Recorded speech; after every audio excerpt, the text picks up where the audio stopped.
Bismillah. Assalamualaikum warahmatullahi wabarakatuh.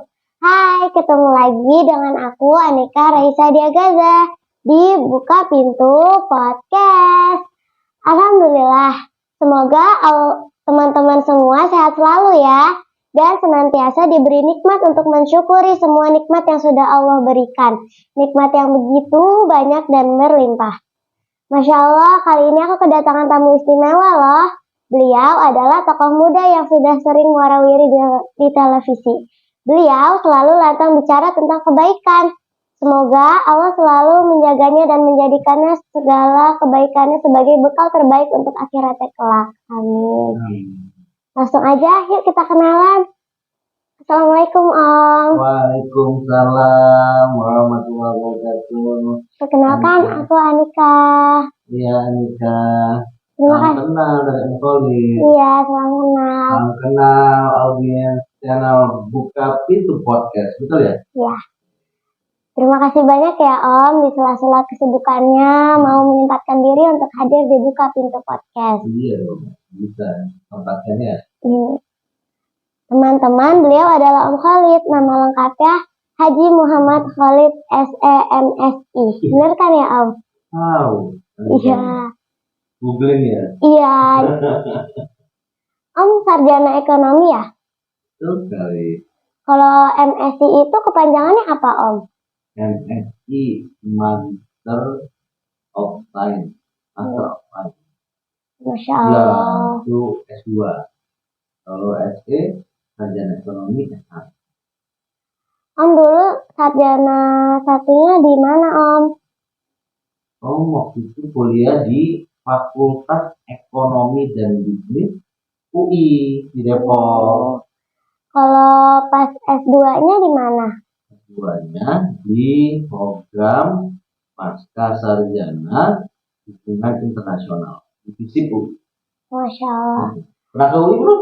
Pernah? Dekat kan? Iya. Pasti jalan-jalan ke sana ya? Pernah. Om Khalid bagaimana kabarnya? Alhamdulillah. Nikah sendiri? Alhamdulillah sehat. Sama kita nih. Iya. Palestina, kita doakan saudara kita di Palestina. Iya. Alhamdulillah, semoga sehat-sehat terus ya Om.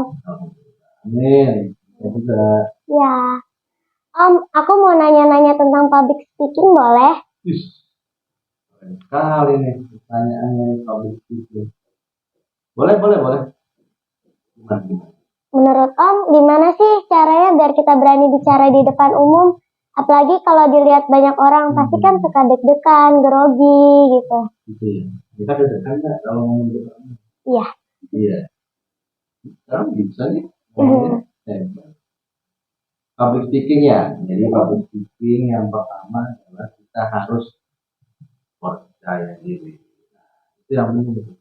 Dan percaya diri itu berawal dari sini. Mental kita. Jadi kalau mental kita sudah kuat, yakin, insya Allah public speaking itu masalah teknis. Nanti mereka tinggal bisa latihan teknis bagaimana cara bicara ini, kata-katanya, pilihan katanya, intonasi, suara itu teknis. Tapi pertama dan yang paling utama adalah apa? Percaya Diri. Dan itu dulu dilatih dulu tuh. Teknisnya bisa, bahasanya bagus, intonasi suara bagus. Kalau nggak percaya diri, buyar semua. Terus mau ngomong apa nih tadi? Ya gitu kan? Iya. Jadi harus percaya diri. Bagaimana melatih percaya diri? Harus coba. Harus dicoba. Oh gitu ya. Sama kayak renang. Renang nggak bisa dipelajari dengan teori. Betul nggak? Betul. Teori renang adalah satu, masuk ke dalam air. Dua, hidup udara. Nggak begitu kan? Tapi harus nyebur. Ya, harus nyebur sama public speaking. Pertama adalah berani bicara di depan umum. Belepotan nggak apa-apa, tapi mentalnya harus kuat. Jadi kalau kita mau bicara di depan umum harus percaya diri. Betul, dilatih percaya diri itu tidak datang tiba-tiba, harus dimulai. Pertama nih bicara dulu dengan ayah bundanya dulu. Perlu nggak sama ayah bundanya? Bicara ke adik-adik sama kakaknya, keluarga besar, teman-teman, guru, nanti tambah lagi 4, 5 orang, 6 orang. Kok bisa? 7 orang bisa, nggak grogi. 10 orang bisa, nggak grogi. Terus naik, naik, naik, naik. Makin banyak orang. Nah, kan? Kalau sudah nggak grogi, sudah percaya diri, insya Allah nanti pelajaran berikutnya kan. Oh. Om sendiri sejak kapan suka bicara di depan umum? Karena kan nggak semua orang suka bicara ya Om. Kan ada tuh orang yang suka kerja di belakang layar. Nggak suka gitu kalau ketemu banyak orang. Nah, kalau Om Khalid sendiri gimana? Terus ya Anika, pas berapa? Kelas 5. Oh, kelas 4, kelas 5 itu udah lomba pidato.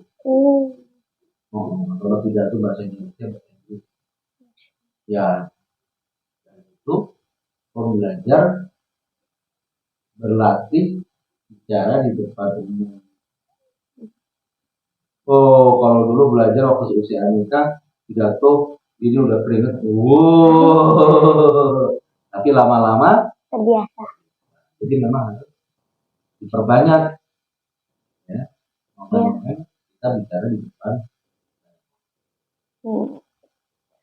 Om pernah grogi nggak pas bicara atau ngobrol sama orang-orang penting di luar sana? Ya, paling grogi kalau kita tidak menguasai materinya. Tidak menguasai materinya. Sepenting apapun orang itu yang kita temui, kalau kita menguasai apa yang mau kita omongkan, bicarakan, kita akan terjadi. Itu penting juga. Jadi misalnya, Om bidangnya ekonomi sama hubungan internasional atau politik. Om kalau bicara tentang bidang itu, ya percaya diri karena Om mengerti. Tapi kalau Om disuruh bicara sejarah budaya Sunda misalnya, Om nggak ngerti. Nanti takut salah ngomongnya, ya kan? Iya. Nggak tahu. Ya. Jadi sotoy kalau Naja Mekara bilang ya. Jadi ya kalau kita menguasai materinya, ya Oh itu ya. Jadi kita harus menguasai materi yang akan kita sampaikan. biar nggak asbun. Nggak pernah dengar? Asal bunyi. Oh. Ya, gitu. Om paling grogi atau deg-degan itu pas ketemu siapa sih Om? Siapa ya? Ketemu sama orang yang kita kagumi. Orang yang kita kagumi. Awal, kalau pertemuan awal ya. Biasanya kalau kita sama orang yang kita kagumi kan kalau pertemuan kan, gimana nih, gitu kan ya. Tapi awal-awal aja. Atau orang yang ditakuti sekali. Dulu Om itu sangat kagum sama B.J. Habibie, Presiden Republik Indonesia. Dan Om pernah ke rumahnya. Ke rumahnya ketemu sama Profesor B.J. Habibie, ngobrol lama sama dia. Awalnya deg-deg tuh. Wah, orang yang Om kagumi sejak Om masih TK. Jadi kayak senang campur bahagia sama kagum. Itu kapan itu Om pas ketemunya? 5 tahun 6 tahun yang lalu. Ya. Oke, sebelum beliau wafat itu. Tahun yang lalu ya. Om ada latihan khusus gak biar nggak belibet pas ngomong? Kadang kan kita kalau ngomong belibet. Ya. Belibet itu tanda orang biasanya nggak fokus, lagi banyak yang dipikirin, atau tanda orang itu lagi nggak percaya diri. Nah, biasanya Om juga walaupun sering ngomong di depan umum, sering juga suka belibet-belibet begitu, karena antara waktu ngomong dengan diri kita nggak nyambung. Jadi pikiran Om ada di mana, mau diomong di mana, jadi nggak nyambung. Itu belibet karena nggak fokus. Atau belibet itu kadang-kadang karena ya tadi itu grogi atau enggak. Jadi cara ngilangin belibet gimana? Fokus. Jadi pikiran kita, hati kita harus ada di sini pas lagi ngobrol. Nggak boleh mikir kemana-mana ya. Kalau kemana-mana biasanya itu langsung gitu tuh. Lagi ngomongin apa yang dipikir. Cara melatih agar fokus itu gimana sih Om? Nah ini terutamanya. Ini yang mendistrak fokus. HP. Nih, Om biasanya kalau dapat WA kan banyak orang tuh. Mm-mm. Nah, kalau dapat WA masuk gitu kan, langsung kepikiran apa yang WA masuk tadi itu. Nah, ini harus diminta. Apa sesuaikan, fokuskan pikiran kita dengan apa yang kita kerjakan saat ini. Masya Allah. Nah Om, kalau di Islam sendiri kan ada perintah untuk saling menasihati dalam kesabaran dan kebenaran. Seperti yang ada di surat Al-Asr ya. Betul. Aku juga suka pengen gitu Om. Bisa saling menasehati, misal sama teman-teman aja deh yang terdekat. Tapi kan kita kadang suka ngerasa kita juga belum baik, kita masih suka berbuat salah dan perasaan lainnya. Nah itu gimana ya? Jadi malah menghambat kita untuk menasehati orang lain. Kalau semua orang berpikir menasehati itu harus sempurna dulu, maka tidak akan ada orang yang bisa menasehati. Karena setiap orang punya kekurangan. Saya masih kurang ini, saya nggak mau menasehati. Kalau saya masih kurang ini, saya nggak mau menasehati. Kalau begitu, nggak akan ada orang yang menasehati.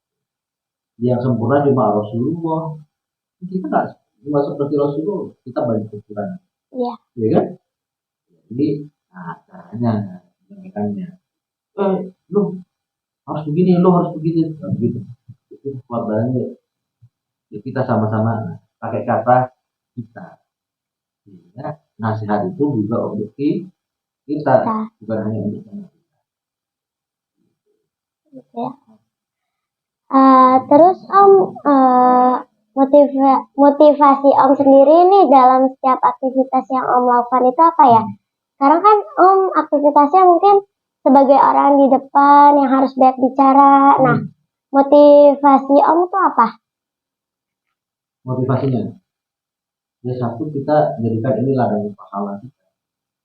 Nah, karena kan tugas untuk berbicara bagaimana dalam dakwah Rasulullah kan menyeru kan bukan hanya dengan apa namanya lebih banyak menyampaikannya dengan apa bicara. Ya.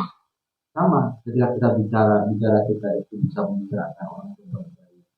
Bicara kita itu bisa menolak kezaliman berpahala nggak?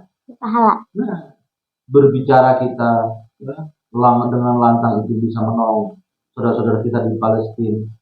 Berpahala nggak? Berpahala. Berpahala. Jadi kita jadikan motivasinya tiap kata ucapan kita mendatangkan kebaikan, mendekatkan diri kepada Allah dan menolak kezaliman.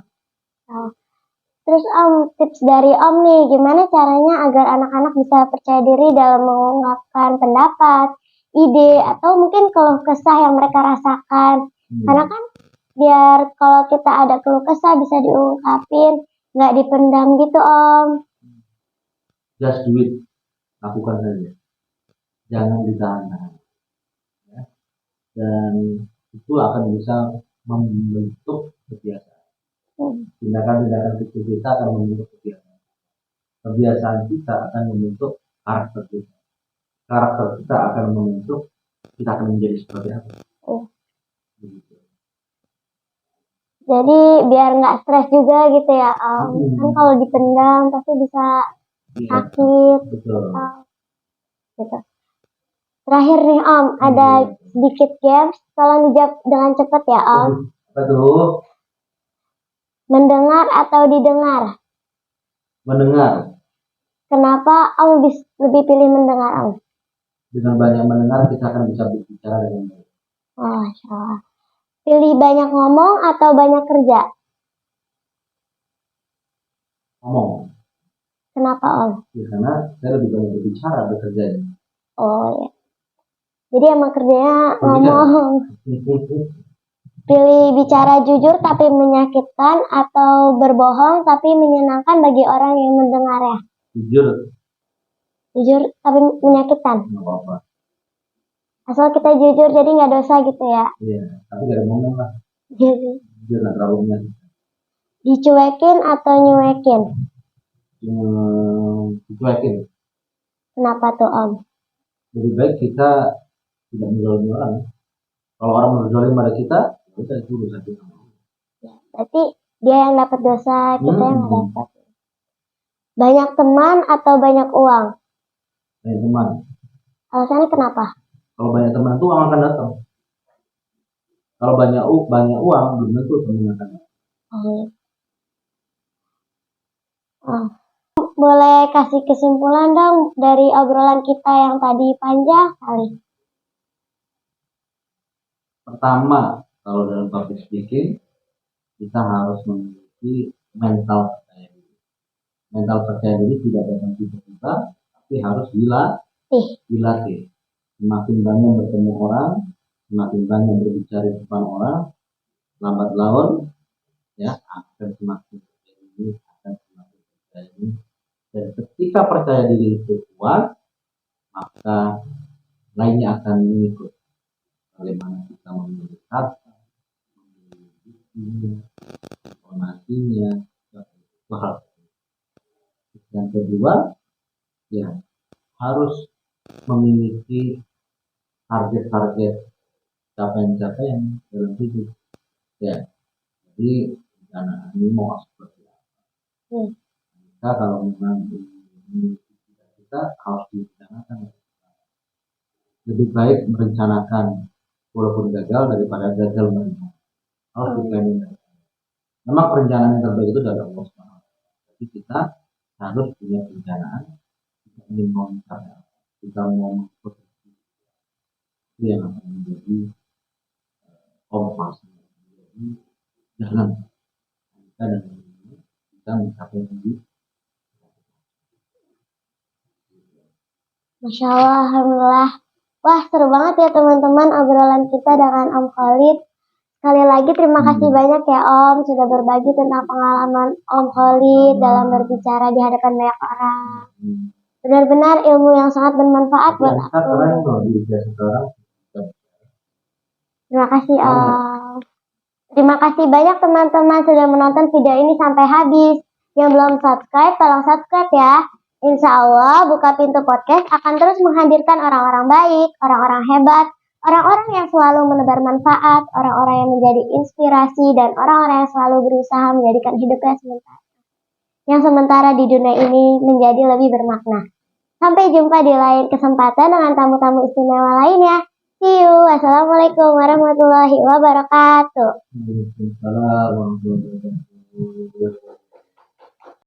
Tes. Tes 1 2 3.